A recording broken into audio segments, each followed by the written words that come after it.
Hello, my soul-seeking friends. It's Shanna. Thank you so much for listening to Sense of Soul podcast. Enlightening conversations with like-minded souls from around the world, sharing their journey of finding their light within, turning pain into purpose, and awakening to their true sense of soul. If you like what you hear, show me some love and rate, like, and subscribe. And consider becoming a Sense of Soul Patreon member, where you will get ad-free episodes, monthly circles, and much more. Now go grab your coffee, open your mind, heart, and soul. It's time to awaken. Today on Sense of Soul, we have another round of raw talk, no nonsense, in today's episode with Kelle Sparta, aka the Spirit Doctor. Kelle is a transformational shaman and executive coach for spiritually minded CEOs, business owners, coaches, and serious spiritual seekers. She is also the host of the Spirit Sherpa podcast. She's full of wisdom, and her gifts and voice are both so powerful. So today, we're going to be kicking it with Kelle. Welcome to the shit show. I love you so much. Oh my God. You know, I have had laryngitis for weeks. I'm finally able to talk, but you can still hear it, right? A little bit. Yeah. It kind of got me depressed because there were several things that I wanted to record and I couldn't, and I would try and I'd get so frustrated. Yes. But thanks so much for joining another session of Kicking It with Kelle. I'm super excited. Kicking it with Kelle. Well, yep, there we go. Yep. It's funny. I just proposed to this rabbi who I love talking to. He told me proposed to him. Does his wife know? Oh, sorry. It's like a rabbi joke. It totally is. Yeah.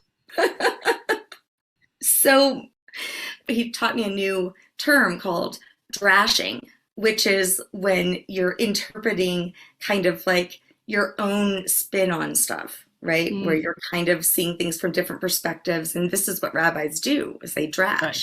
So I had messaged him and I said, is drashing a word? And he said, yeah, it's kind of like, not Yiddish, but slang. Yiddish slang. Yeah, some sort of slang. I said, well, maybe we could do a segment like drashing with a rabbi.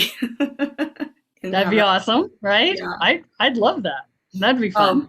Dude, I'm not even kidding you when I tell you I've learned more about Christianity from the rabbi. Not surprised. Yeah, Jesus was Jewish, right? Of course. Yeah. Jesus was Jewish, and Jesus was a Gnostic. He was not a Christian because Christianity didn't exist. Exactly. He was a Jew who became a Gnostic. I 100% agree. And it is something that I like to do. When something comes up now, it's like, okay, this is what I've been told. But what am I seeing today, or how does it fit into my life? How does it make sense to me in this time, in this world, in this evolution? Well, and that's what we're meant to do, right? Spirituality is not meant to be dogma. It is meant to be informative of your everyday experience. Yeah. And so, we're supposed to contextualize.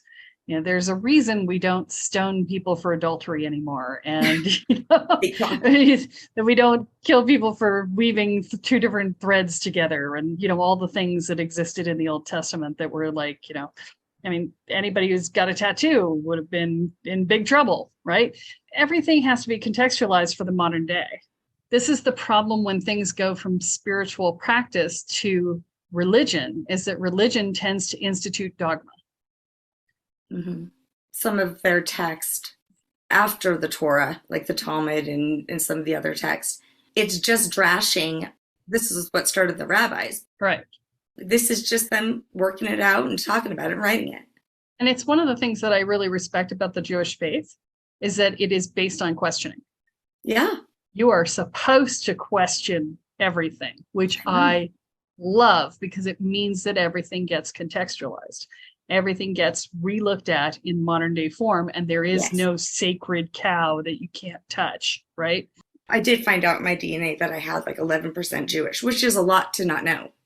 Yes. I do feel like this DNA lights up this desire to know more about it. Mm-hmm. Yeah. I see this with people all the time. I don't know if you do, but like just even with foods, right? You tend to eat the same foods as, your people did. Yeah, absolutely. Unless you're got my mother for a mother, in which case you eat everything, whether you wanted to or not. You had to try it. If it was on your plate, you had to try it. You didn't have to eat more than one bite, but you had to try it. Trauma. So I'll never forget Mommy Dearest. Yeah, we get so much food trauma from our parents. It's kind of terrifying. Yeah, we get a lot from our parents. Yeah, well, I mean, the parents' job is to screw up their kids in a new way than their parents screwed them up. That's really a parent's job. You're never going to be perfect. Nobody's perfect. Your only job is to do it a different way than your parents did. Wow, that's so true. So true. Oh my gosh. Being a parent is just owning the fact that your kids are going to hate you for a period of time. It's just the nature of it. As hard as you try, as much as you do, it doesn't matter.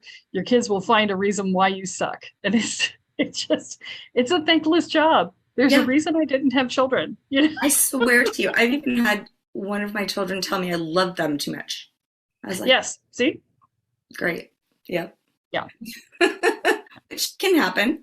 Yeah, definitely. A little helicopter parenting, Oh, yeah, I was the captain. Yep. My dad and my stepmom they do this little like picking on you thing, or they did. My dad's passed now, but and they were picking on me and poking and poking and poking and like physically sometimes poking too, and they do this wrestling thing, and I am delicate girl. I look sturdy, but I am not. Okay. Really? I'm surprised.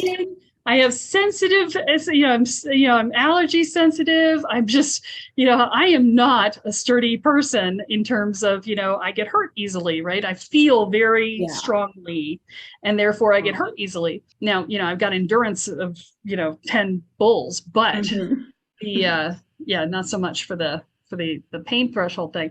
They were picking on me, and they're like, we pick on you because we love you. And I said, well, I wish you didn't love me quite so much. Yes. I've been loved that way before too. Doesn't work for me. You know what though? Things have changed in that manner though, because I do remember I definitely felt that before. If you look at the sitcoms of the day, everybody was picking at each other. Joking. It's the joke of the show. That's what the 80s were all about. That's what the early 90s were all about. It was a lot of that in the culture. I mean, Gen X, I grew up, I was a latchkey kid from the time I was 9. If you heard the stories, I've actually been threatening to tell the stories on my TikTok channel about my childhood and all the really bizarre shit we got into as I was a child. I was just, we had the space to do that. We were just gone for hours and hours and hours. My mother had no idea where I was. We did some incredibly stupid and dangerous things. And I did less than others because I was the safety girl. But,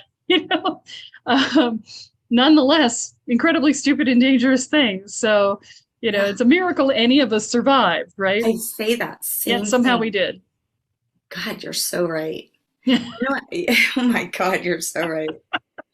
Yeah. And what was funny too is that I never told my parents either, since I didn't know. I just let them believe that I was so good like most of my life. Right. My dad died thinking, boy, she is such a good girl. He knows better now. But he doesn't care. True. It is he doesn't care. Which I'm sure he's so thankful that I didn't know all the things that he did. Which, I mean, it's so funny. I had found both my parents, were very Catholic. I'm the first person to go to public school, on both sides of the family. And I had found all of these things of my parents, in his stuff, notes that he had wrote, pictures that him and my mom had taken. They were meditating in the mountains, and found this poem that my dad wrote about the soul and all this stuff. And I'm like, wait, who? I mean, I could see it was his handwriting, but I was like, I can't believe that came out of him. Yeah. Well, parents had lives before us, Yeah, right. And your kids are gonna feel the same way about you. They're gonna be like, Mom had a life before me. What was that? No, but see, some of that stuff I never let out of me. even still today. I mean, when the kids are younger, that's one thing. When they get older, Yeah. I think it's important to share that you messed up too. You know, So like there's a whole thing going around on Twitter right now because an intern at, I don't remember, Netflix or Comcast or something, one of the big media companies sent out a test email to every subscriber. And it just was an empty email that said test email. And so now there's all these people on Twitter saying, "Dear intern, here's what I did that screwed up, and I'm still successful today." Right? It's the most loving thing. It's the most loving thing I've ever seen. And I really wanted to go in and say, "Here's how I screwed up." And here's where I am today, right? It's like everybody messes up. Don't worry about it. Yeah, it's fantastic. Just search Twitter for "Dear Intern," and you'll see it all over Twitter. Yeah. Because it reminded me, I thought you were going to tell me a story like this, where you find out that somebody at the top of whatever company one time got a hooker. And now, it's like, who cares? Front page news. And then like, what? I don't care. I didn't care that Bill Clinton and Monica Lewinsky got into it.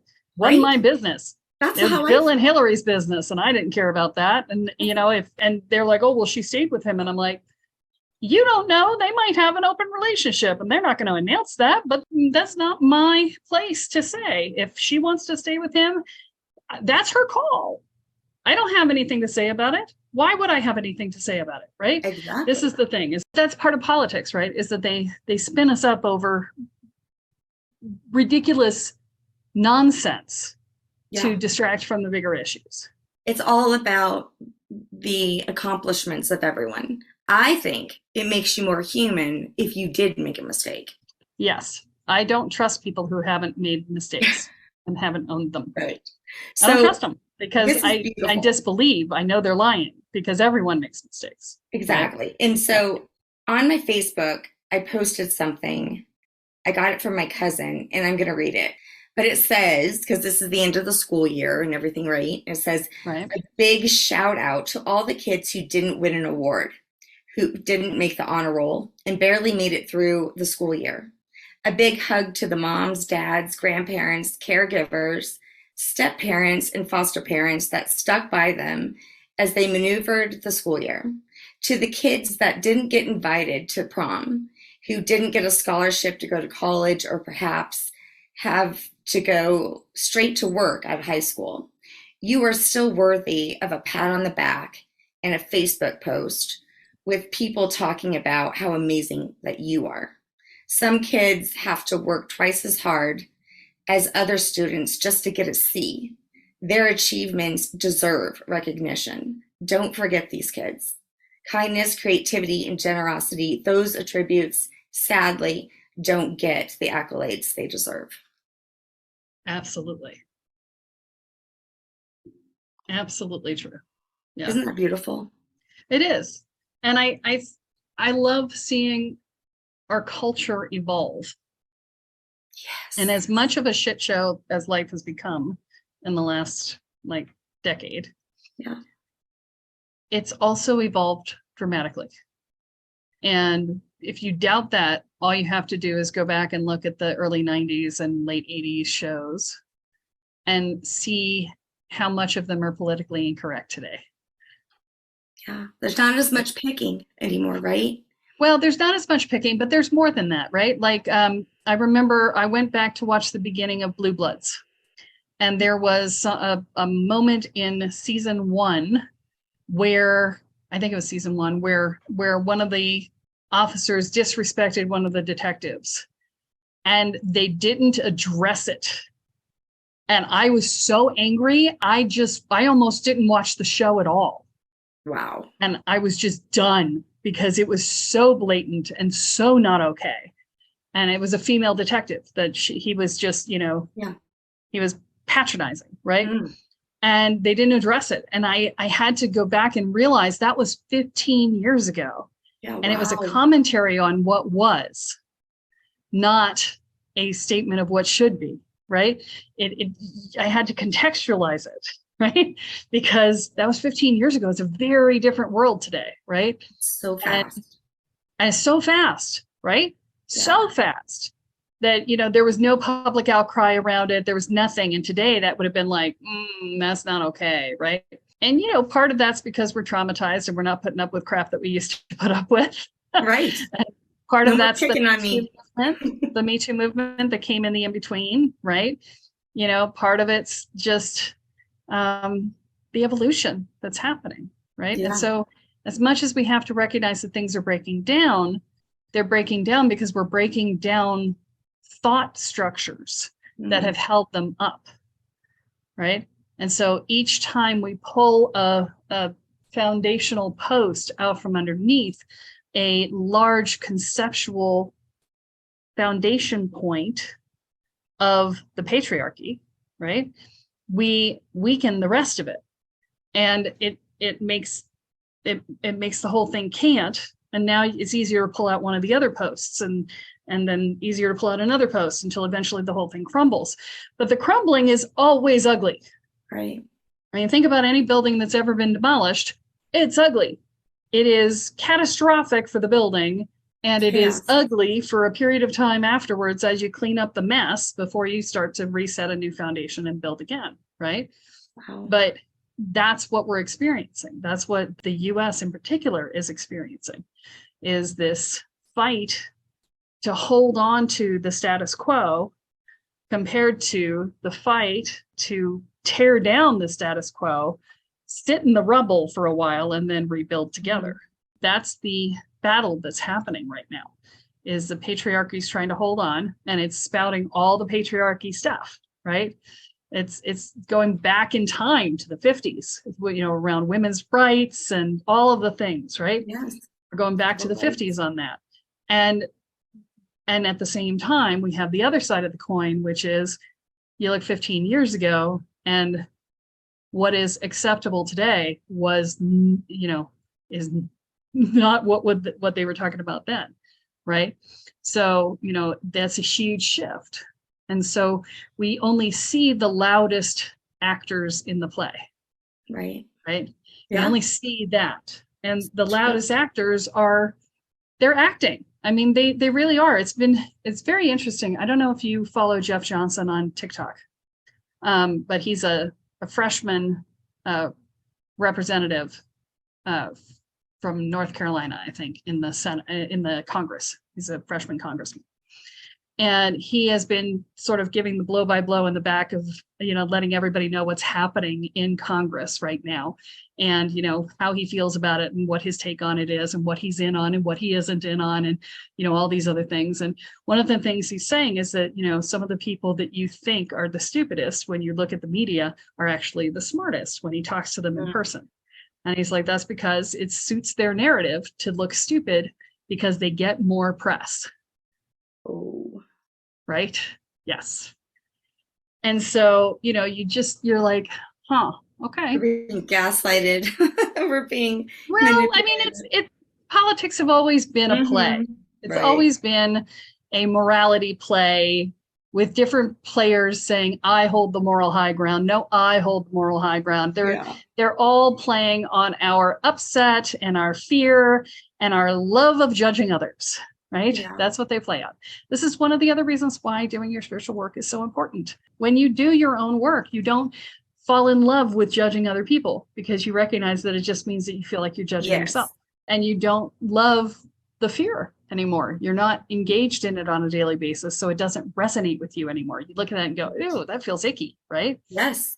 Yeah. And you don't get the moral outrage. Right. Because you've learned to understand that moral outrage means that you are feeling victimized. Because if you are feeling righteous, you are in your victim, right? Yes. Righteousness by definition is in your victim. You're going, wow, I have the right answer. I am the better person. I have it all. And it means that you feel like you don't have anything. And it means that you feel like everybody else has to follow your rules, which means that you're controlling, which means that you feel unsafe, which means that you're feeling victimized. All of these things. And so when we do our spiritual work, we don't have any of that. Right. Yeah, it's so interesting. My daughter just had her so now in 5th grade they have like a mini graduation too. So it's Why called not? continuation.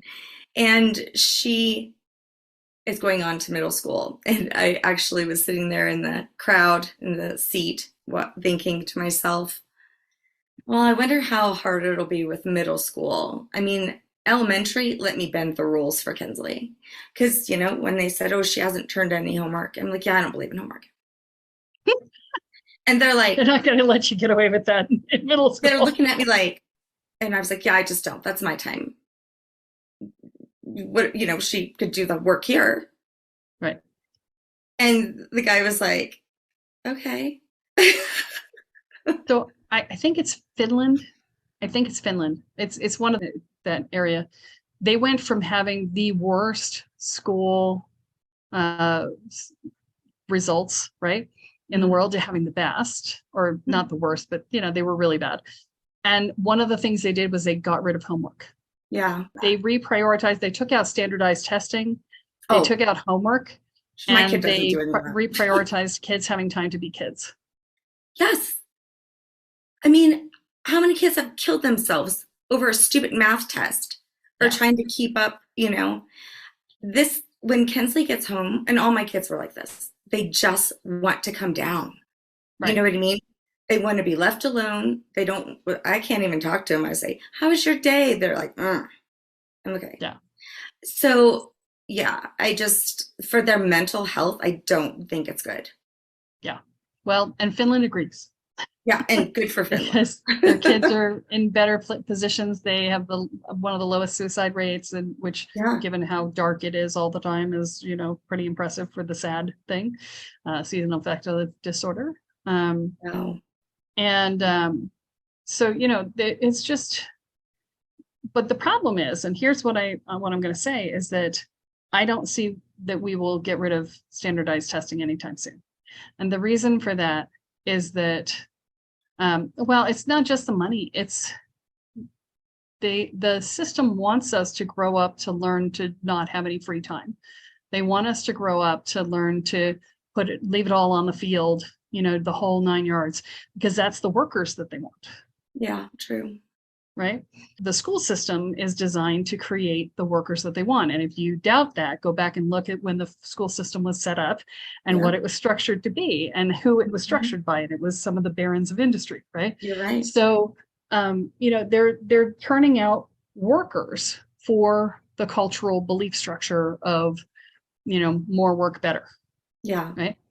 I mean, if we were living by the same rules in the early 70s, late 60s, before they decoupled the GNP from wages from the GNP, gross national product, right? We would be living very high status lives right now. We'd all have lots and lots of money. We'd all have, multiple houses. We'd have a regular house and a vacation home and cars and the whole thing, because if you look at the productivity, it's taken off. It's gone through the roof.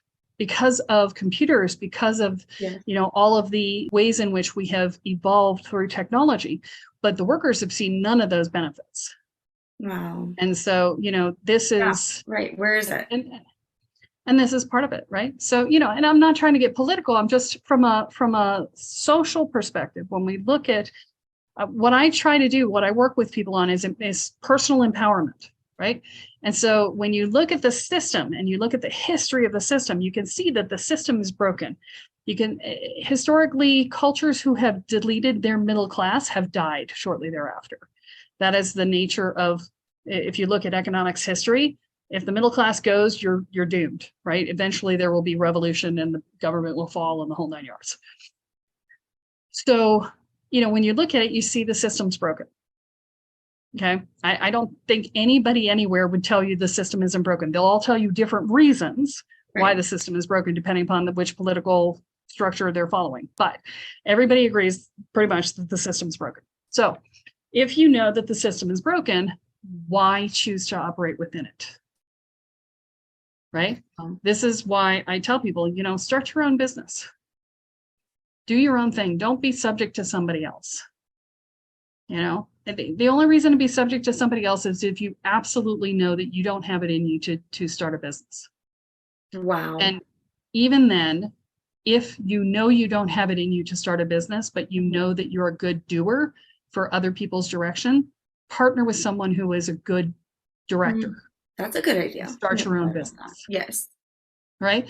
I think everybody should be doing their own thing. And, this is the other piece too. When I talk about, starting your own business, people are like, oh, but it's so insecure. It's like, how many people are being laid off right now? Yeah. How insecure is the average job right now? It's pretty insecure. So would you rather be insecure under your own power or insecure under somebody else's? Yeah. Right? You also get paid what you produce, right? So if you're somebody who's a producer, if you're somebody who's a worker, you get paid for that, assuming you price yourself properly, right? You got to make sure you price properly, because our givers out there will give away everything, and then they're running a charity and not a business, and then they wonder why they go under, right? Kelly, we've talked about this before. I think that what it is it starts actually with the healing that you have to do first. Yeah. In order to actually be a success in that. Because what you just said, that's a self-worth issue, right? It is. Yeah. It's a combination of things, but yes, self-worth is one of them. Yeah. Right. And also, how much is it that has been passed down to us? Oh, totally. Yeah. How many of the ancestral line stories are we repeating in our own lives because we took it on out of love from our family, and it wasn't even ours to begin with? How many past life stories are we playing out in our business? And 15 years. 15 my God. years, right? You just said it's only been 15 years. Really? Yeah. That's crazy. So any woman like yourself who is successful in doing so, congratulations. Yeah. And you're also helping others achieve this too. Yeah. That's the other piece, is that women in the US have been taught to snipe at each other and harp on each other and not be supportive of each other and tear each other down and pick and pick and pick and pick, right? Oh, she's wearing that. Oh, look at her hair. It's like, don't do that. Be kind to one another. Help each other up. Yes. The guys have done it for generations. The white men in particular have done it for generations, Brotherhood. Yeah. And, we need to create that sisterhood where we help each other up. And so, that's part of it is, be supportive of your fellow women. I can't tell you how many pieces of free advice I've given out in my time. I will say this, ladies, gentlemen, theys and thems, please, if you are going to ask for advice, take it. Because you're wasting the time of the person who is giving you the advice if you have no intention of taking it. And they will not give another piece of advice to the next person if you don't take it, because they feel their time was wasted. Wow. And if you're getting a no from someone you really want to mentor you, I promise you, it is most likely that they felt like their time was wasted in mentoring someone else in the past. If you can prove to them that you are a doer, and a doer is the real important thing, not just enthusiastic, but a doer and a problem solver who's not going to let anything get in your way, then they will mentor you. Okay. Wow.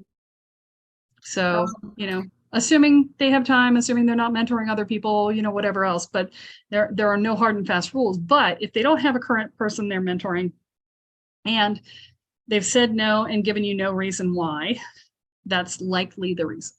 Because I've been that person. Yeah. And you are one. Okay, I was about to say one of a few, but just one, who not only is a doer, but is honest. Yeah. It is amazing. Kelle Sparta, you called Mandy and I up. It was like almost 2 years ago, and said, ladies, I don't know what you're doing, but I don't remember how much money it was thousands. Yeah. From listeners of your podcast. You should be doing an affiliate program. Yeah. First of all, there you go. You were reaching out for your sisters, right? You were trying to lift somebody up, but also so honest. Yeah. Thank you for that, because I think that we would have never even considered it.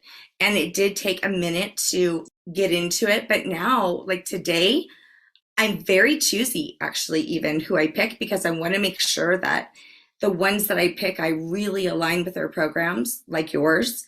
Yeah. And I also don't want to have people overlapping on each other's feet. So I want that person to be successful because I'm going to be successful if they're successful. And I believe in their program. But 2022, like it just all went to shit. That was the year for it. Yeah. 2022 was a breakdown year, man. It really was. I know. And 22 is like my favorite number. Such a high vibe number. You got to think about it. You got to break down to break through, right? Absolutely. The breakdown is what clears the decks for the breakthrough that comes next.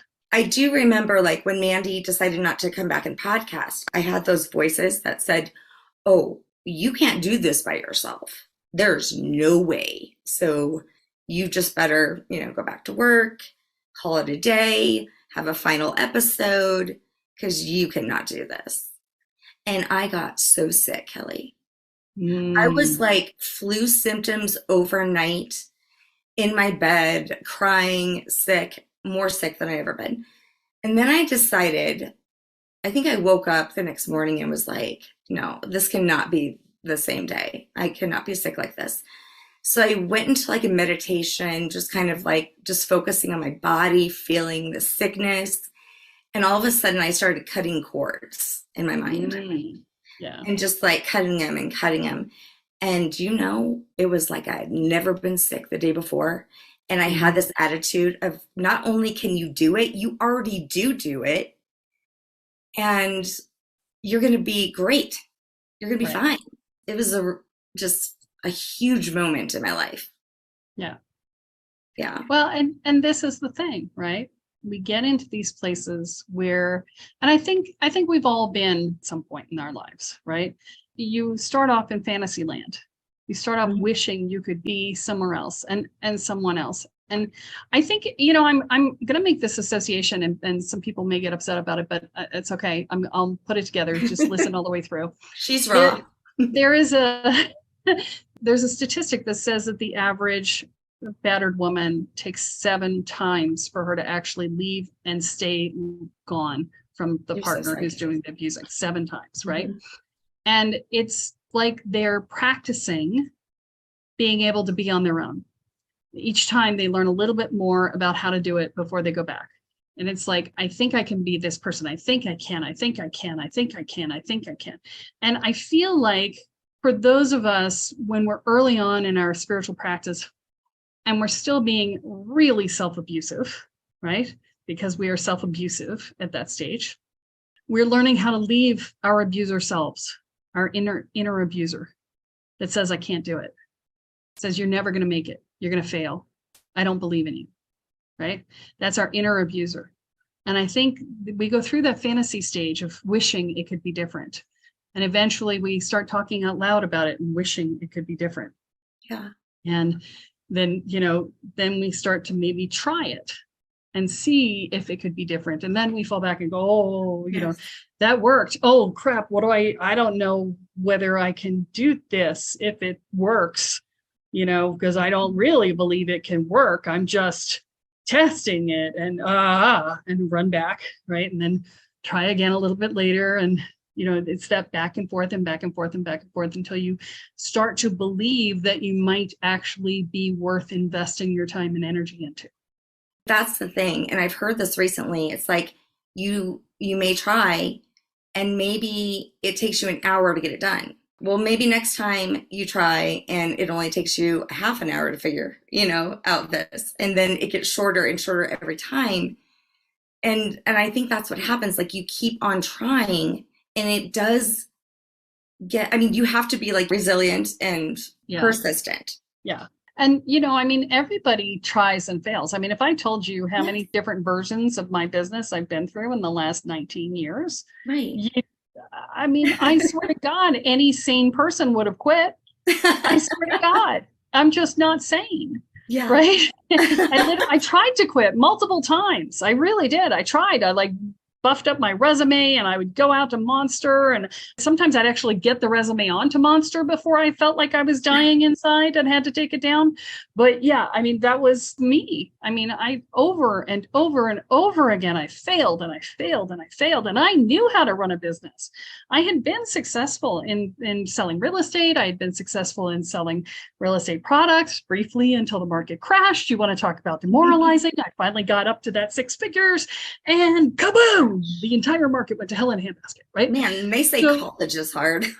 Yeah, well, and I tried many different angles. You know, Kathy and I together tried many different angles. And, you know, I could not wrap my head around how to make it go because I was too stuck in my victim and I was too stuck in the energetic of poverty that exists in the spiritual world. Yes. Right? There is an energetic of poverty. There's a smog of poverty at the bottom of the energetic world, right? It's this, you have to not charge for your services, despite the fact that you've spent thousands, hundreds of thousands of dollars on learning them. You're not allowed to charge for them because you're a bad person if you do. And hours. That's crap, right? And then, you know, there's the, you know, I have to take care of everybody. So I can't charge too much because then they can't afford it. But then I can't pay my bills, but, you know, I'll figure it out, right? It's just like, oh, blah, blah, blah, blah, blah, blah, blah, blah, blah. I'm just like, you know, there was so much. I go back and I read some of the copy because I am a digital hoarder. And I don't delete anything. That's horrible. But I go back and read some of the copy from back in those days, and I'm like, oh my God, the victim energy in this was so high. No wonder I couldn't sell this, because why would anybody want to do this? Just do it. But we've all failed. That's kind of my point, is that we've all been there. We've done it. We've tried. We've done it. We've tried. We failed. We tried. We failed. We've tried not long enough and then panicked and pivoted to something else.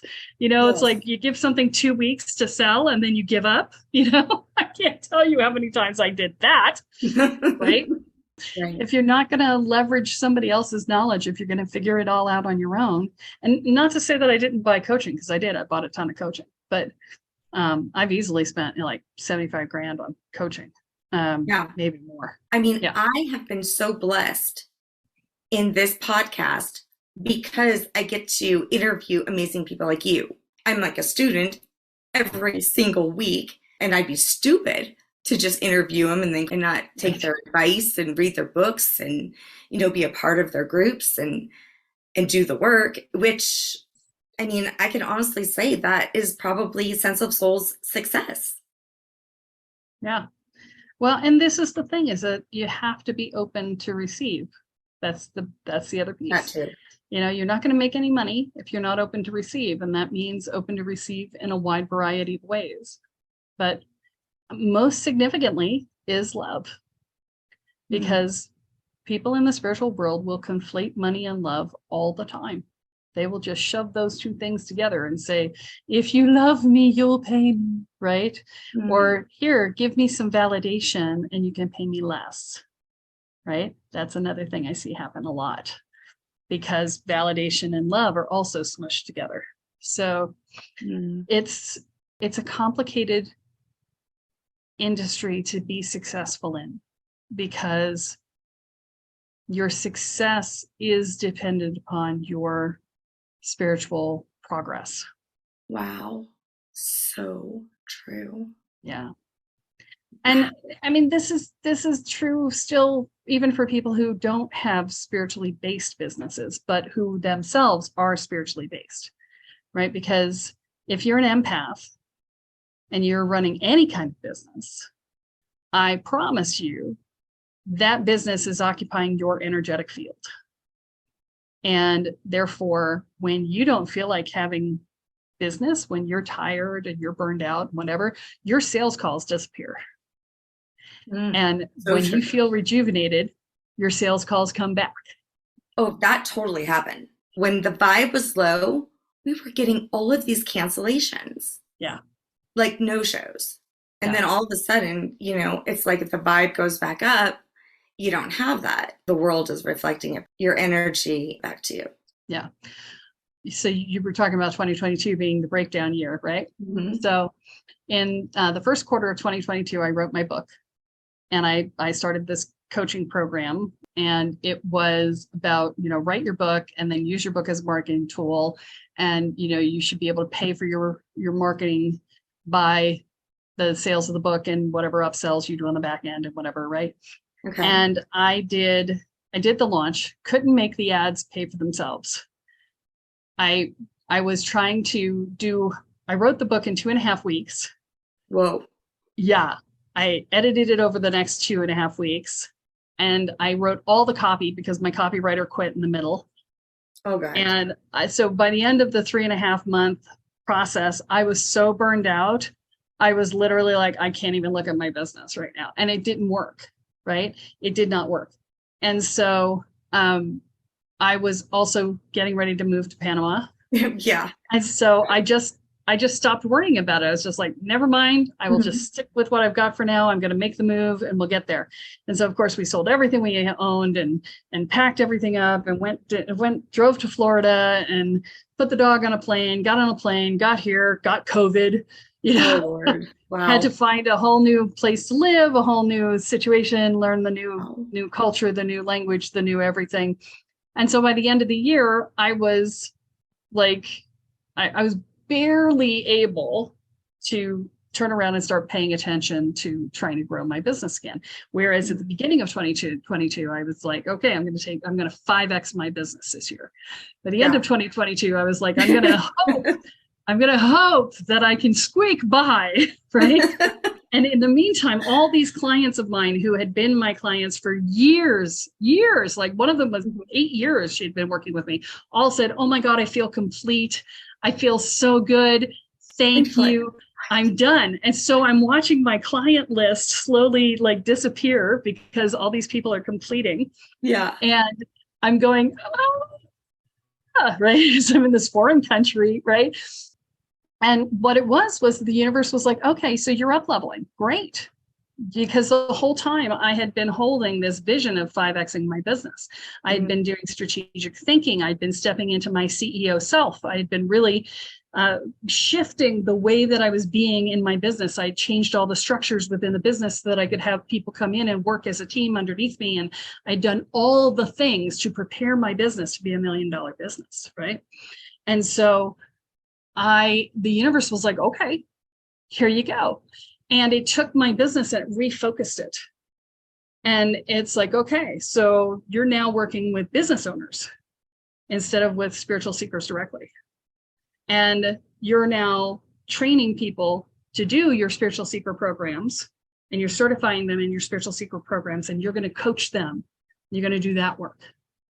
And you're going to roll out these other programs that are specific for people who are business owners and spiritually based, but not like spiritual practitioners per se. Your system evolved. My system evolved itself. And the old business closed itself down, like to the point where the guy who delivers my programs, who has been delivering my programs for years, who's been a student of ours for years, looked at Kathy and I a week and a half ago and said, I think I'm complete. I don't want to do this anymore. I realized that I don't have to do this. And this was going to be my retirement job. And I don't need a retirement job. I've done the math and I can just retire. And so I'm going to. And I was like, okay. So congratulations. Yeah, which was awesome. You well. It'd be great for him to know what he wants, right? And go well into the world. It actually works out for me. Talk about synchronicities coming together. He didn't speak business. So he didn't fit in the new model. Yeah. Right. Wow. And he didn't know I was doing this shift. So he didn't know that that's what was happening. So, everything comes together, right? It all comes together as you bring things together. And you've allowed it to flow. I'm listening to you and I see this allowance and acceptance of what's coming and what's going. It's when you force it to stay the way it's been and not allow, then there's an issue. Because now there's like this resistance. It's the system that we live in right now. We're just talking about systems, not allowing things to evolve. Yeah. And I've been rebranding the business at the same time because I've been leading with the personal growth stuff. And what I've been hearing from people is, I really want to take the inner peace program, but I'm scared. Mm. And I'm like, you definitely need to take it. I'm confused because, it's a perspective shift program. It's not a deep, dive into yourself, dig out your shadows program. We build you up to that, right? Mm-hmm. It's a perspective shift program. Why are you scared of it? And they were like, well, I really like the woo-woo stuff, right? And I was like, oh, and this was not the only time that's ever been said. And so before I was like, no, you must do it my way, and da da da da. And now I was like, okay, no, I'm listening. What people really want is the woo, and that's great. I'm delivering the woo anyway. I was already delivering the woo, but I was advertising the personal growth.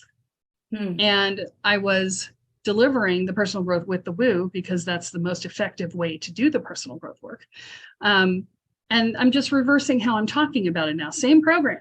Language. I'm just changing it. I'm talking about here, learn how to manage your energy field, learn how to, control your, how to protect your environment, how to protect yourself, how to do all of these things. And when you feel safer, then you reduce your stress levels. And then we address your fear and your anxiety and your worry and your dread. All these things, when you clear these things out, they allow you to hold more energy and allow you to be more powerful. And, so it's just reversing the language. But it makes all the difference because now it's a fun woo-woo thing rather than a deep personal growth thing. And so it's not as intimidating for people who are just stepping into their path, right? That's very smart, Kelle Sparta. But but it was because I listened. Yes. Right? I didn't listen before. I'm going to be honest. I didn't listen. They were like, oh, well, blah, blah. I'm like, no, do this. And I'm like, okay, just listen. Just listen. I'm a generator. I need to listen. In human design, I'm not a manifester. I'm not a manifesting generator. I am a generator. I need to listen. What I discovered since I've been here is that I have actually been burned out for about a decade. And that's really hard for me to admit because, I'm supposed to be this conscious of yourself person, right? And I have been taking a lot of downtime in the last decade. I've given myself a lot of downtime, but it wasn't until I got here and I got out of the energy of the US, which is so stressful, that I recognized how stressed I had been. And I needed to have that perspective shift because my set point was way too high. And so every time I would think, oh, I feel better now, I can do some more work, I would just be barely getting by. And now I go, oh, I'm getting stressed when I'm well below what used to be my set point for, oh, I'm getting, I'm okay now. It's like getting gas way before the gas light goes on. Yeah, exactly. Before I thought that okay was at just before the tank light went on. Yeah. Right. And now I think being okay is at 3/4 of a tank. Right. Give yourself some cushion there. Yeah. It's a huge difference. And it's important to notice. And I just, you can't know what you can't know. And nobody's perfect. And that's just the nature of things. But, we do the best we can with what we have. And, me learning that was the case for me, I now understand why I couldn't hear some things before. I now understand why I was stuck in the victim because I was so empty. Right. So that's why it was so hard for me to be able to see how to get out because I was running on fumes. And I was still nose to the grindstoning and getting things done, more things done in a day than most people get done in a week. Right. I'm there, right? And, I made it look good, but I didn't make it successful for a very long time because I didn't have the energy to stop and listen. Wow. I was taking coaching courses. I was taking in what they were saying sometimes. I tried to take a coaching course when I first moved into the apartment in Richmond. And I literally was talking to the coach and they were telling me stuff and I could not hear it. Wow. Because I was so stressed out from having made the move from Boston to Richmond. And I was just like, what? And I was working so hard trying to understand and I just couldn't. Yeah. And so, this is what happens when you get that far gone. And so, coming out of it now is just amazing. It's stunning. So, this is one of the things that I tell people. I'm like, look, you are more stressed than you think you are. Yeah, you were so in it, you couldn't even see it. I You couldn't had even to see it. leave the country. Yeah. Yeah. And in 2002, I went to the doctor, and the doctor asked me what was going on in my life. And I told her what was happening. And, it was just a normal year for me, massive shift because it was my life. And she looked at me and went, "Oh my God, if I could write you a prescription for a month at Canyon Ranch right now, I would." And I looked at her and I did not understand what her problem was. Oh yeah, I literally did not compute. I was like, "What do you mean? I don't need a month at Canyon Ranch. This is my life. You clearly just don't know how this works. I carry the energy of change. That's how it is. That's who I am. My life is like this all the time." And she's like, "Then you need 3 months." And I'm like, "I don't know what you're talking about, lady." Yeah. What do you do in your life? Yeah. I mean, that's funny. I've had the same, Kelly. I remember my cousin one night telling me, "God, listening to you is exhausting." Yeah. She goes, like, you're going to end up just slamming into the wall. And I was like, shoot, I'll just take that wall down. I got stuff to do. Sounds like me. Yes. I had a boyfriend that we broke up once because he said, "I don't want to live my life at your speed." And I said, "I'm not going to slow down." And we were like, "Okay, we're done." We're still really good friends 20 years later, but I have slowed down, not much. Wow. But I have slowed down, but I will say that I'm currently launching 2 different programs at the same time because, I keep having people ask me for them, and I'm like, "Oh, okay." So like I've enrolled somebody in a program I'm still writing. Because she was like, "I'm ready." And I'm like, "Okay, you're going to be my beta tester." And she's like, "Okay." And so, I had to put together the programs. So it's one thing to say, "Okay, we're going to build the program as we go. We're going to teach the program as it happens." That's what the gurus say, right? I have a hard time with that because I have to have the energetic in order to do it, to market it. Like I've finally got most of it put together, and I'll be doing the live education sessions on the blocks. Yes, those are great. But I've got 25, 26 modules of other content that I put together in the last 2 weeks because I'm a digital hoarder. And so you just have a library. I'm just going to put it in a structured format now, right? Yeah. So it's like that. But it's like all the years of stuff came together, though. That's kind of beautiful. So it wasn't all wasted energy. Correct.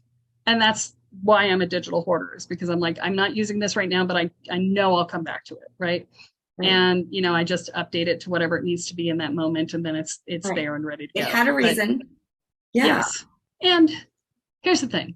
I do this. I go in sprints, right? Mm-hmm. So I'll sprint and get a whole bunch of things done at once. And I'm at the end of a long sprint right now. Because of course I'm doing the rebrand and launching 2 programs. That's fun. Okay. And then, so I'm at the end of a long sprint, and then I will take a lot of downtime. Yeah. Because, okay, the sprint's done. I'm not filling it up with other things. Right. Yeah. I'm going to be like, okay, I can appreciate that I did this, not spend 5 minutes going, go me, and then on to the next thing. Right. Yeah. I love that. And I also see, and I don't know if you did that before, but I mean, you're also networking. And actually, you and I just joined a group of other podcasters, the Ethereal Network. Yeah. Yep. I'm super excited to, be a part of it and to help. That was my thing. Like when you asked me and told me about it, I was like, oh, that's so amazing. I would love to be a part of a group that has a shared desire to lift each other up for the greater good. To all help each other. I love that, which is so beautiful because we should, like we said at the very beginning, supporting each other and accepting that olive branch and also asking, hey, do you want to help me? I'll help you. Right. It's a beautiful thing. That is actually, I think, something that is missing in the world. Yeah. Instead of the community, as we all sit down in the pews and listen to what we should be doing, community seems a little different to me now. When I think of community, it's networking. It's I'll rub your back, you rub mine, I'll help you, we can trade, we could do this. It's a beautiful thing because this is growth. This is building off of each other and with each other. I see community very differently in my 50s than I did in my 30s. Yeah. In my 30s, I wanted to lead community. I wanted to be the center of community and make everything go. And I would, massage everything and, make, do all the invitations and make everybody happy. Yeah, you have a big voice. I can see that. I just loved bringing people together. Now, in my 50s, people are like, you want to run it? I'm like, oh, hell no. I do not want to run it. I will contribute. I will be part. But don't make me do anything. Like, dude, no. When the teachers and the coaches ask, like, who wants to help? Dude, you see Shanna like hiding, peeking back, trying to still listen to the information. I did mine. I volunteered for years. Yeah. Well, I think it's just the space, right? And the time and the stillness that I crave. And I just don't want to go like that anymore. Right. And so, if I do, and sometimes I love to do it, I do love the push. I love to just sit down and bang out stuff and just see stuff appear in front of me and make it go, right? I just love it, right? There's something about it that just makes me happy. Mm-hmm. And then I'm tired. Yeah, when you join in a community and you're in that role, you're required to do it. I get to do it on my schedule now, doing it for me, and then I can be done. Right. I love that. Yeah. So like I have a new client right now who's come in on my shaman on call service. And so we're working on her business and I'm having the best time. Oh my God. Because, she's sending me over all the stuff about her business. I'm looking at her financials. I'm looking at her information about how she does her sales pitches. I'm looking at everything. I'm just like, I'm so jazzed because it's new and it's, I'm like, let me look at the energetics underneath this. Let me see how this energy of this sales pitch goes. Let me see how this is flying together with other things. Let me look at the pictures of all of the people in your team. Let me see how they relate. Let me see if the energies are meshing or not. I'm looking at everything and I'm having the best time because you have the energy for it. Because I have the energy for it, right? Because I'm just like,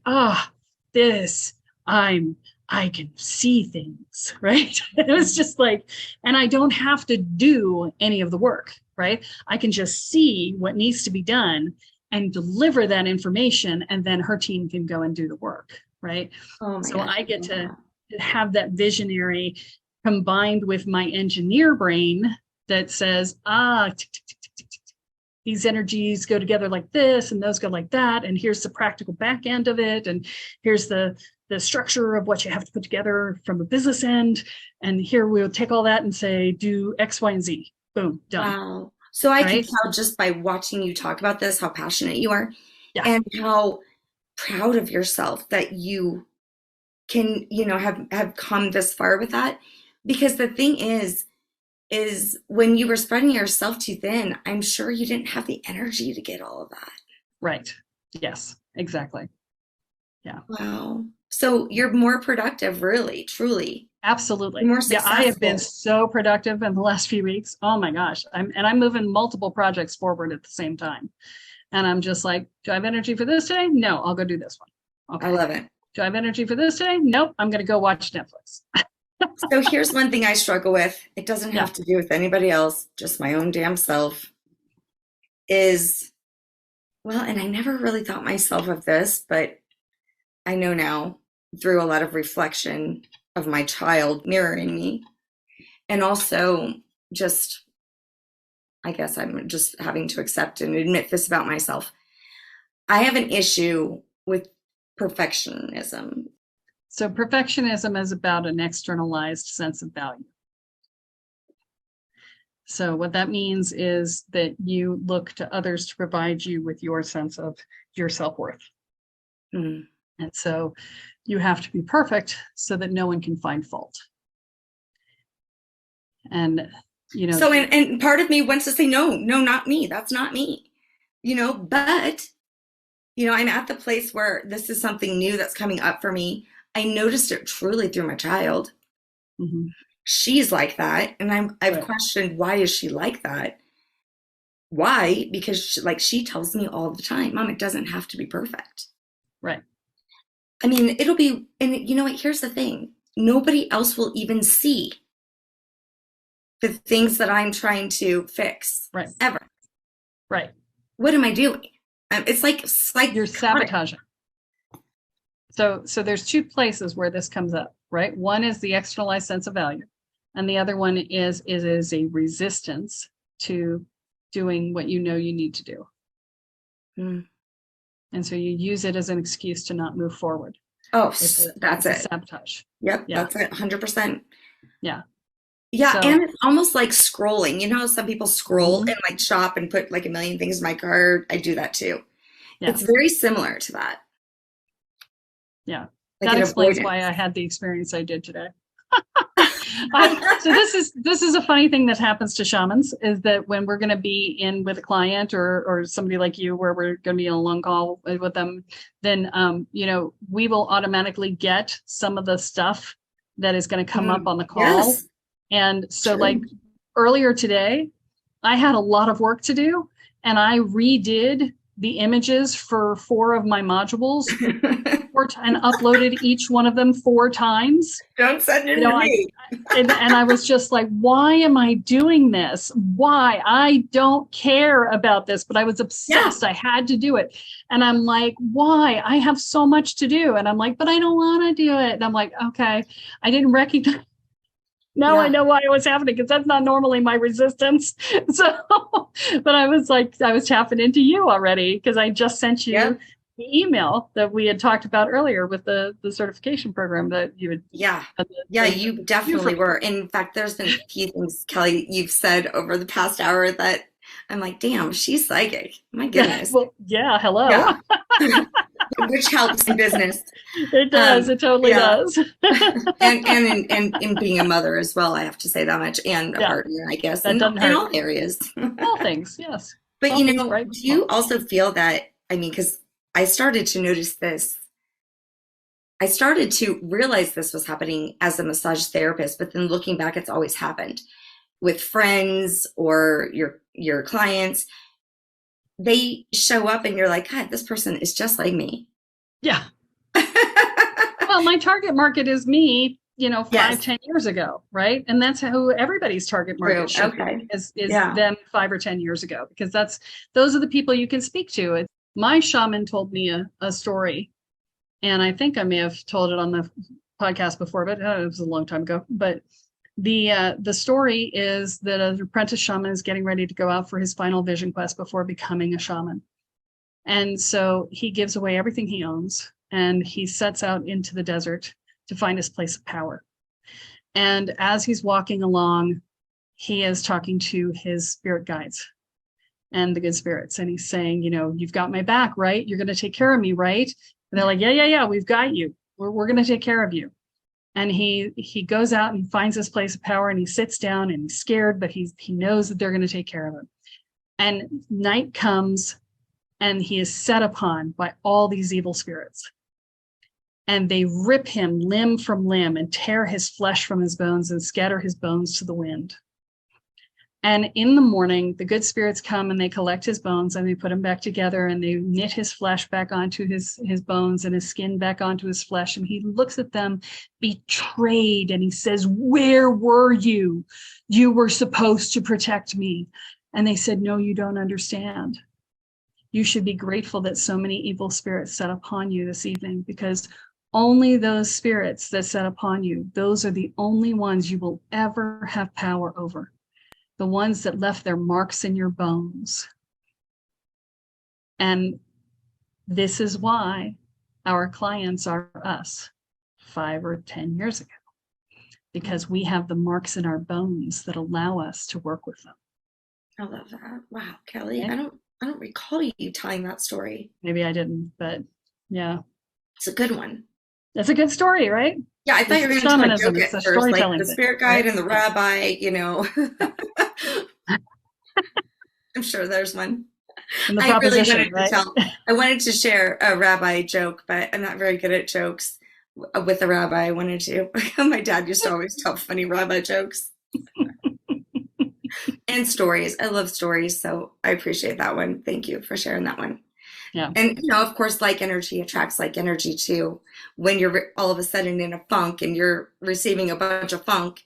Yeah. It's when you need to get out of your way and call somebody who's not in the funk and say, Isn't that I'm in a funk. Yeah. I'm so grateful to the friends that I have right now because they are all really great non-funkers, Yes. I mean, me too. And I feel like, I couldn't get enough of the conversations like with you and like I was just talking about with Rabbi. I mean, I feel so blessed that I have a community. I feel like it is a community. And also every person that's listening right now is a part of that. Yeah. Because they're receiving it. Yeah, we wouldn't have a reason to be here if they weren't listening. True. Right. We would just be talking to each other, recording. We'd just be talking to each other, right? we never would have found each other because, I found you from the podcast, right? So, Yeah. I know. God bless. And I'm so excited to continue to do Kicking It with Kelle and help supporting your podcast and your work and your amazing courses. Can you tell everybody where they can find them and where they can find you? Yeah. So KelleSparta.com, Kelle Sparta, like the Greek city-state.com. And you can also find me on Spirit Sherpa. That's my podcast. If you're brand new, you start at the very beginning. If you're a little further along, start at episode 98. And if you're at the point where you're going to be a practitioner, start at episode 200. We've been on the air for 5 years. Oh my God, it feels like 10 years. 5 years. Thanks, too. So there's like 306 episodes out that are each at least a half an hour each. So Kelle gets twice as much done in 1 year, so it is like 10. Oh my God. My students tell me they sometimes have to listen to an episode 2 or 3 times to get it all because I'm dense. Okay, so I'm gonna, I released I'm just gonna say it now because I'm gonna do that this weekend. I released a episode of yours, Kelle, but in order to like kind of like see which one would really vibe with Sense of Soul, like where we're at. I mean, dude, I listened to probably like 20 of your different episodes. They were all so good. I like from beginning to end, and I just loved them. So yeah, I definitely recommend it. And it was really hard to choose. Which one to release. Yeah, because they were so great. So yeah. Great. So and that's just, it's so funny too, because I started it as a beginner's podcast back in the day. And all my friends came up to me within like a few months of me doing it and said, oh my God, I love your podcast. And all my friends are like 10, 15, 20 years into their practice, right? I'm like, why? Why do you love my podcast? Why? It's a beginner's podcast. Why are you even listening to it? They're like, no. You're taking every 2-hour class I've ever taken in my entire life and stitching it together into a big world picture. And I was like, I am. And I thought about it. I was like, yeah, I guess I am. Because that's how it works in my head, right? Yeah. I really feel like my purpose is to break down the barriers, to break down the silos that exist between the different practices and to cross-pollinate that knowledge so that people can see a bigger picture than just what you get from one silo. And you're no bullshit. You're no I am no bullshit. And very raw. Right. Yeah. Yeah. So I cuss a lot. You'll get over it. Or you won't. Right. You do you and I'll do me and we'll all be good together. One of my favorite episodes, one of my favorite videos ever is of Osho talking about the word fuck. It's just my favorite. Have you seen it? No. It's the funniest thing, and how it can be used and how it's the most flexible word. And he's doing it in this very Osho sort of way with his very posh sounding words, and he's just using the word fuck in all these different ways. It's hysterical. It's the funniest thing I've ever seen. Oh my God. I'm definitely going to. That's hilarious. It's the best. We don't suddenly stop cussing because we got white hair. It doesn't work that way. No. Cussing only means you're passionate about something. It's just language. All right. Well, thanks so much, Kelle. I appreciate you coming back on. Oh, it's great to be here, Shanna. As always, I love you. Happy to be here anytime. Yep. Thanks for kicking it with me. Thanks for listening to Sense of Soul podcast. And thanks to our special guests for joining me. If you want more of Sense of Soul, check out my website at www.mysenseofsoul.com. where you can work with me one-on-one or help support Sense of Soul podcast by donating to my coffee fund. Thanks for listening.